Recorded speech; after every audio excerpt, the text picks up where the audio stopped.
ازبکستان د افغانستان هوایي ځواک اوه چورلکې امریکا ته سپارلي دي. امریکایي چارواکي تایید کړی چې په ازبکستان کې د افغانستان د هوایي ځواک اوه چورلکې بیرته دوی ته سپارل شوي دي.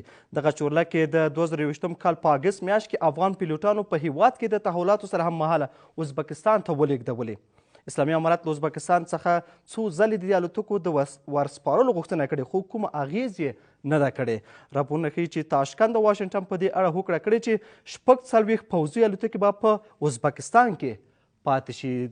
سلامونه، ستړي مه شئ. د نن شپې څار خپرونې ته ښه راغلاست. زه مالیار یم. د همدې موضوع د بحث لپاره سره د نړیوالو اړیکو کارپوه ښاغلی عزیز مارس صاحب، د سیاسي چارو شنونکی ښاغلی توریالی زازی صاحب را سره میلمانه دي. مارس صاحب محترم، ستاسو په اند باندې ازبکستان د کومو اصولو په مطابق باندې دغه چورلکې امریکا ته سپاري؟ مننه. زم تاسو ته ډېر معزز قدرمن میلمه زازی صاحب ته، تاسو ته حقیقي همکارانو ته، لیدونکو اورېدونکو سلامونه احترامات وړاندې کوم. وعلیکم السلام. ګورې، په دنیا کې یو نړیوال اصول موازین موجود دي، یو عرف موجود ده، رسم چې هغه په تکرار سره خپل جایګاه پیدا کړي. که موږ اوس لاړو د ویانا کنوانسیون د 1940 کال چې دا جرایم جنګي و، د جنګ مسایلو دا ترتیب و تنظیم کړي دي، او دغه پروتوکول 1970 کال چې هغه نړیوالو باندې پلي سوي دي، یعنې ضمایم لري.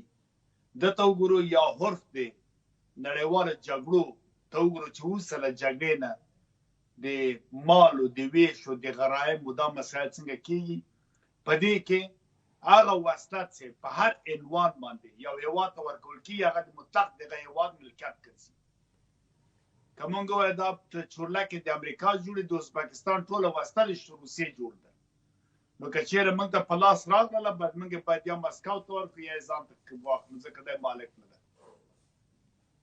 په دنیا اصولو کې هم همدا ده، که چېرې جګړې نه وروسته هر څه پاتې کېږي، په شمول د انسانانو چې هومن بینګ ورته وایي، د انسان چې اسیران دي، چې هغه هم په خاصو شرایطو کې د امتیازګرۍ پر بنیاد باندې اسیران تبادله کېږي، حتی جسدونه هم تبادله کېږي، زندانیان هم تبادله کېږي چې هغه ځان ته هغه لري. یعنې دې ملک کې په جنګ په ډګر کې دلته پاتې کېږي. داسې نه چې په وړیا توګه بېرته ورخوشه کوي.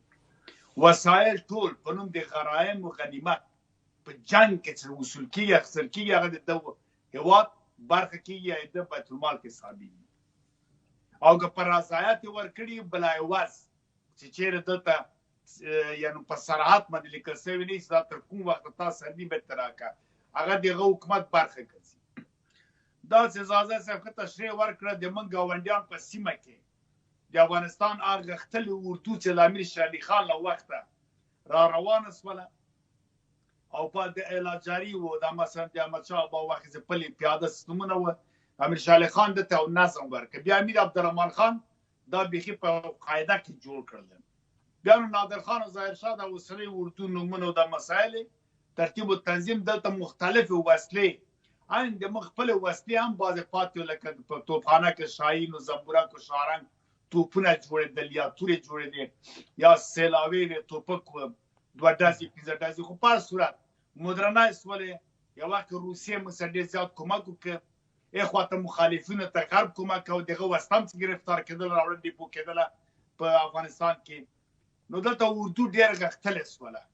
تقریبا 6,500 چورلکې هغه موږ هوایي پوځ وسایل درلودله، 2,500 ټانکونه دلته موجود وو، تقریبا 6 لکه امنیتي پوځ اردو روزل سوي مسلکي موجود وو. داسې نه چې هر څوک راس و جنرالي ورکه او رتبه ورکه. مارس صاحب، دغه د انتقالاتو پروسه بالاخره کله درېږي چې هر حکومت ړنګېږي او دلته بیرته د پوځي تجهیزاتو انتقالات یو هېواد بل هېواد ته انتقالېږي؟ نه، دا خو بل مشکل په دې به راسو. خو مطلب دا خبره ختمه کړم، دا ګاونډي هېوادونه نه غوښتل چې افغانستان ته غښتلې اردو ولري، نه ایران، نه دغه تاجکستان، نه ازبکستان، نه ترکمنستان، نه پاکستان، او نه نور د سیمې هېوادونو. نو بنا دا په هر ډول څوړ ډنګ شوله منځه لاړه. اوس هم دوی نه غواړي. دلته همدا مشکل د موږ دا ده، موږ باید لاړ شو علل او عوامل په ټوله کې. علل او عوامل دي بدبختي د افغانستان باید تشخیص کړو.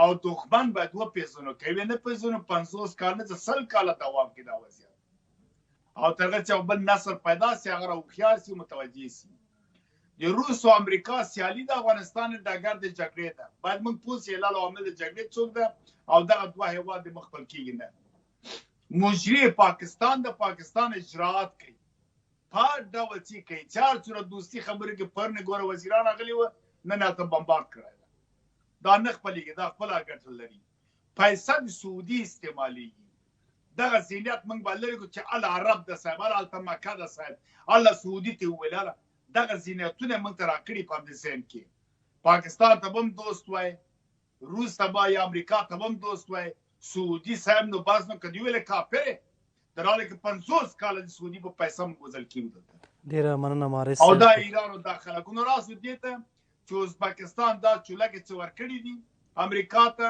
ازبکستان مسؤل ده مکلف ده چې افغانستان ته به تاوان ورکړي ډېره مننه مارس په کوم آیین په کوم اصل په کوم اصول دا کار کړی ده د افغانستان امانت تللی ده د په خاوره کې پاڅوی لږه ورځ یې امارت اسلامي راغلی او ده به تسلیم کړی وی چې نه تسلیمولې ځکه دلته حکومت قانونمند نه وي یا موقته اداره ساتلې به نه وي بیا به د کرایه اخیستې به د ساتلو د وخت قانونمند حکومت ته به دې ورکړي ته دا حق نه لرې چې په هغه کې جوړښت مارک ووینې چې میډن امریکا او بس امریکا ته یې ورکړي دا د افغانستان مال و دا به د صابو سره اوسي که خیر که نه نه کېږي بل وخت دا کار کېږي بغیر عمل بالمثل د ده اورګاډی راغی هر څه چې راغی افغانستان باید قید کړي ډېره مننه مارس صاحب له دمې وروسته بحث ته دوام ورکړو بحث ته ښه راغلاست مارس محترم تاسو مخکې یاده کړله ازبکستان کې د روسیې پراس لاخ او هلته د امریکا داسې ورته کړنې په څه معنی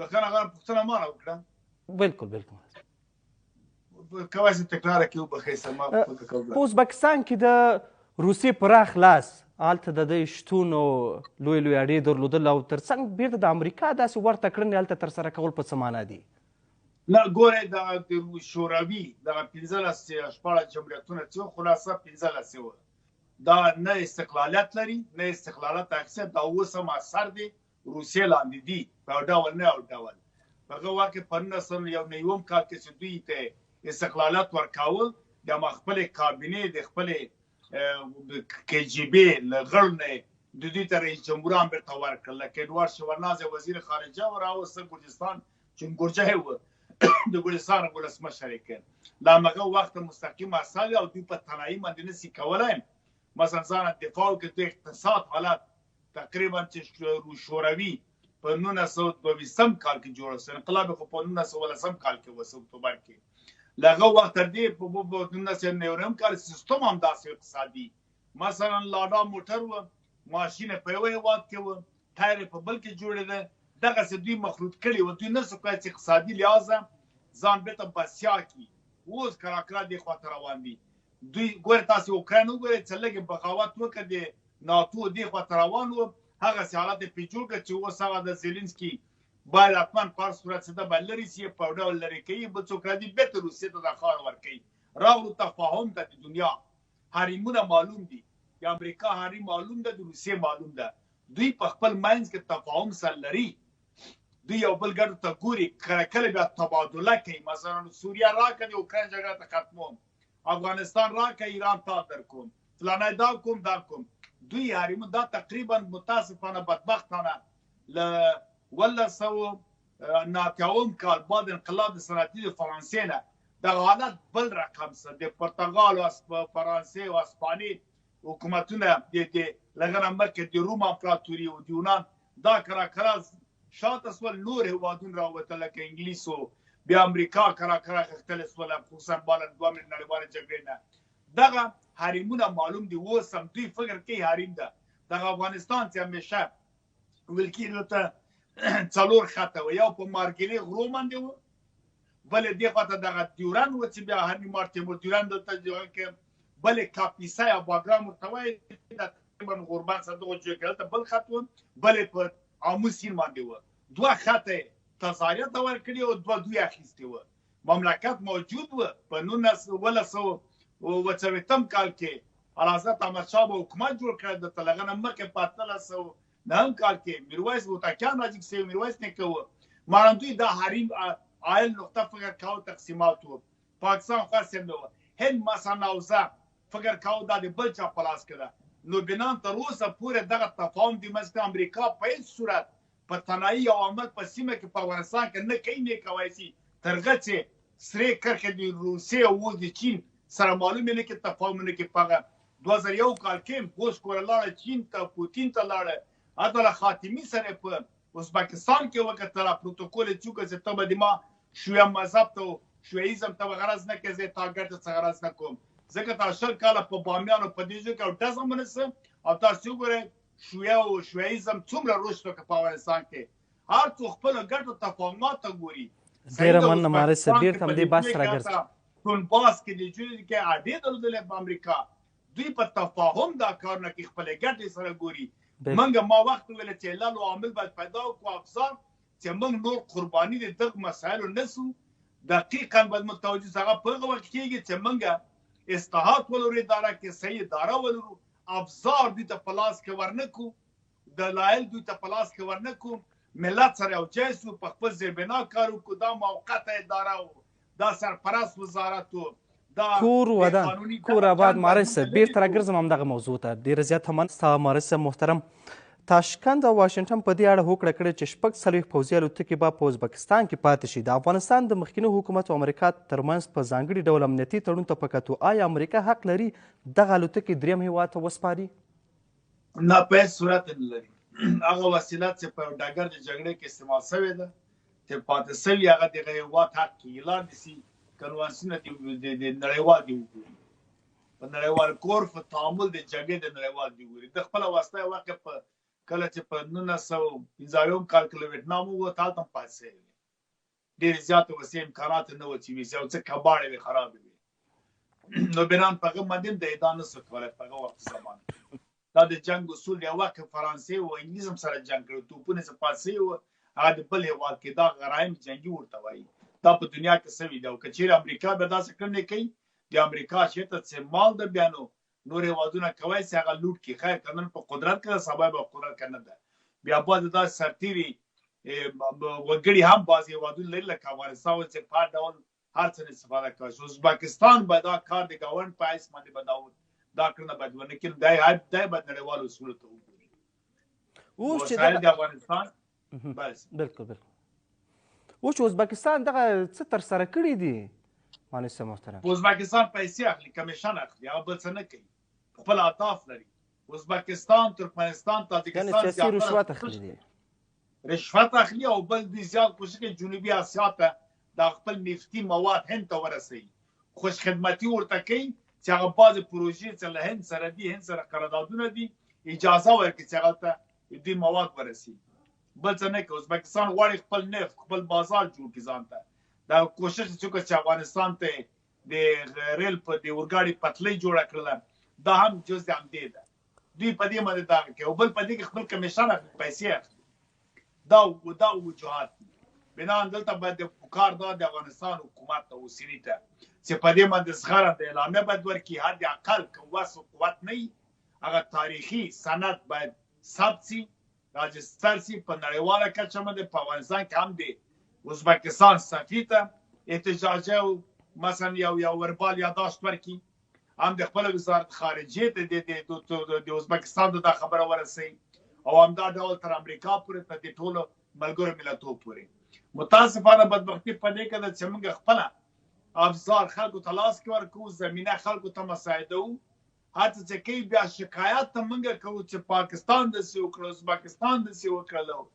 امریکا وکړه روس وکړه دا په نورې ولې نه کوي ته د خپل حکومت خپل هر څه مسجم کړه اوس مثلا زاده سیابداري وکړه د شر او فساد هغه مفسدین او غلط چې اوس کورنۍ دوی نه مني خپله کورنۍ دوی نه مني ملت خو څه کوي قوم څه کوي اقارب څه کوي چې کورنۍ دوی نه اوس متنفره دي موږ به خبرې د تزوان کوي په پیغو پارڅه باندې نو د دغه ملاتړي کسان ته ولې زمینه مساعدې چې بیا دوی ته ودرېږي ولې خپل پردی کوي چې پردي خپل کوي رای ولا ټول دا خو نه کوي چې فرمان ورکړي چې راځئ ژوند وکړئ شرایطو ته مساعد که مکلفیت و رسالت د دولت د اتباعو په مقابل کې څه شی ده حکومت جوړ کړه. موقت اداره ته څه وخت دوام ورکوي؟ یو ملت راس ووایه چې زه موقت یم، دایمي د اداره څوک ده؟ مې پټوه. وزیر سرپرست چوکیدار بې مسؤله تر څه وخته پورې له چا ډارېږي؟ څه خبر ده؟ وایي چې ما افغانستان آزاد کړ، امنیت مې راوستی ده. یو بیا نو وزیر ولې غیر مسؤل؟ غیر مسؤل وزیر سره بل هېواد راځي معامله کوي خو نه کوي. اساسي قانون ورته جوړ کړه، قانونمند ملت راټول کړه، مسلکي کسان راټول کړه. دننه افغانستان کې هر څوک چې دي تېر له موږ نه درځو. خیر موږ که ډارېږه موږ نه درځو، نه غواړو. تاسې هلته جوړ کړه، موږ به ملاتړ هم تاسو وکړو. منسجمه کې په خپلو زیربناو باندې کار شروع کړئ، په خپلو بنیادي مسایلو باندې کار وکړئ. په دومره اوبو کې، په دومره فابریکو کې ته لا تر اوسه پورې برېښنا انرژي پردۍ راولې. تر څه وخته پورې په دې باندې کارونه باید شروع شي. نظم و اداره جوړه، پالیسي جوړول، یو معیاري سندر د حکومت جوړول. بیا د ازبکستان جرأت وکړي چې تا الوتکې یا په امریکا ته ورکړي، د امریکا داسې معامله وکړي چې دلته ساتم او دا کوم، خو بیا نه شي که په بله سترګه بیا درته ګوري. پیږي چې ته اوس قوت لرې، په ملت باندې تکیه لرې، ملت مهري صاحب اسلامي امارت وایي چې دغه زیربناو د جوړولو لپاره پیسو ته اړتیا ده او د افغانستان ډېرې شتمنۍ هلته په بهر کې کنګل شوي دي. نه هغه شتمنۍ چې کنګل شوي هغه د 1908 کال رادېخوا د افغانستان پشتیبانان د هغه په سیټلمنټ بانک کې جپده، دغه فدرال بانک ورته وایي، هلته د ټولو خلکو پشتیبانان د تلان د نور شیان هم دي د افغانستان. هغه پشتیبانان داسې نه چې 15 میلیارد امریکا د کرزي په وخت کې ورکړلې، لږې زیاته کړې چې د افغانستان پیسه پشتیبانه وساتي. هغه چې څومره ساتل کېږي هغه د افغانستان په ګټه ده. هغه دا پیسې نه دي چې راوړه صاحب ملایان ته ورکړه مصرفي کړي. بیا د افغانۍ ارزښت له لاسه ورکول کېږي. بنان هغه جدا مسله ده. رابطه دې ته چې ته معدنو باندې کار کوې، اول دا معدنونه چې ته باسې دا یو هغه لري، مثلا معیار لري، ستاندرد، چې کوم ځای نه څومره وباسي. یو ځای کې ډېر استخراج هم نه کړي ځکه بیا هلته زلزلې منځته راځي. او بل چې معدن استخراجي یو څانګه چې باسي بلې څانګې ته باید ضرر ونه رسېږي، په میتود یې باسي چې نور تخریب نه سي. چا له سر دا مې واخیستله ومې نور بیا خراب کړي، هغه بیا استفاده نه کېږي. درېیم مسله په معدنو یا شتمنۍ که مثلا د احجار عتیقه معمولا دا په مملکت کې سمبولیک ساتل کېږي، او څه منارونه یا مثلا تاریخي ودانۍ او څه هغه پې تزیین کېږي، مثلا جوړوي. بیا که دا نړۍ ته لاړم سیم بنیاد معلوم وي چې دغه کاڼی یا دغه لاجور یا دا شی د دغه مملکت و، دې ته باید ووایو. خو په هر صورت معدن د راویې باسه، خرڅ کړه راسه، اوبه دې جوړې کړه. بندونه جوړ شوي دي، خلک مه غولوه چې مثلا اوبه په مځکه روانه وي، اوس هماغه اوبه پاس جګېږي بېرته روان دي. ورور هلته کانال جوړ کړه، خړوبه کړه، دسته خړوبه کړه، کانالونه راوباسه، بند برق پرې جوړ کړه. بالغه بیا تو دا استفاده کوي. اوس هغه د کمال خان بند له افتتاح کېږي. افتتاح دا چې اوبه دې پورته کړه بېرته خوشې کوي. تا څو کاناله جوړ کړي هلته، اوبه دې راګرځولي که نه دې راګرځولي؟ فابریکه د برق دې پرې جوړه کړې که نور استفاده چې کې هغه دې کړي که نه دې کړي؟ دا په خپل ذات کې تولید ده، انکشاف ده. مخې ته تګ صنعت مثلا ډېر زیات وروزل سي، فابریکې به دلته جوړې سي، امکانات شته، زراعت هم شته، فابریکې هر څه شته. ورغله چې سکتور خصوصي ته اجازه ورکړه چې تشویق شي. بهرنی خو نه راځي. په صراحت ووایم چې بهرنی سرمایه ګذاري هلته نه کوي.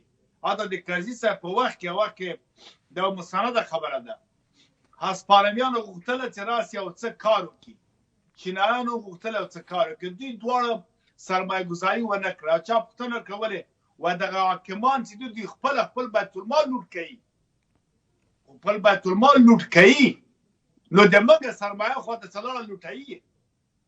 یعنې دا په صراحت باندې په 2009 کال کې هغه تاسې اخبار نو د مالاتو په دې کې په واضح راغلی و چې بیا په دغه وخت کې ټویټر او دا نو دا فیسبوک کې دا ورقه کته پورته کېدله چې یو تاجر چې هغه غوښتل تقریبا په هغه وخت کې 25 میلیونه سرمایه ګذاري په افغانستان کې وکړي. هسپانوی و، ده لیکلي و چې زه په دې وډار سوم، ماته دوستان مشوره کړه چې چارواکي په خپله بیت المال غلا کوي، نو یې تا مال پرېږدي؟